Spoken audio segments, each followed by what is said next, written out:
Clock is ticking on a possible government shutdown. This as President Donald Trump continues to play defense and try to defend his expletive comments while describing some countries that are allies to the United States. We'll have more on that in just a moment, but let's talk about how lawmakers on both sides at this point are racing to hammer out deals on the budget and immigration reform. They're worried if they can't come to an agreement, this will lead to a government shutdown. When would this happen? Well, that shutdown could happen on Friday, again, if a budget deal isn't reached. Several Democrats say they won't vote on a budget proposal without a plan in place on DACA specifically. That is, of course, to protect immigrants who were brought to the country as minors.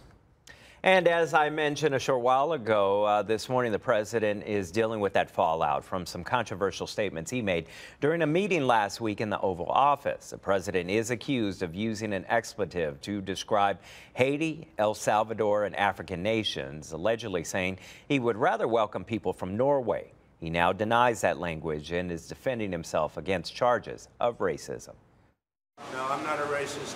I am the least racist person you have ever interviewed. That I can tell you. Via Twitter, President Trump said he used tough language in the DACA meeting and never said anything derogatory about Haitians.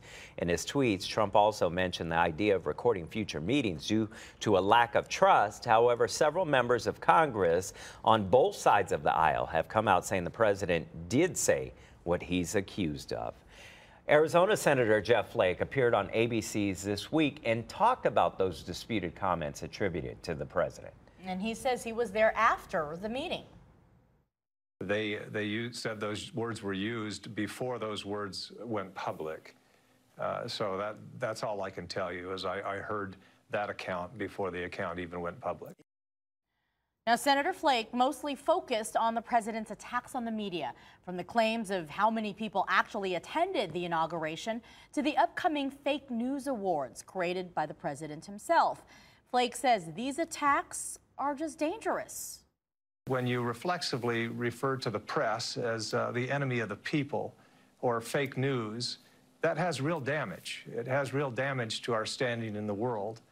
And I noted how bad it is for a president to take what was popularized by Joseph Stalin, the enemy of the people, to refer to the press. Flake says he'll talk about the president's attack on the press a little more in depth Wednesday. That's the same day the president plans to give out his fake news awards. Well, it is official.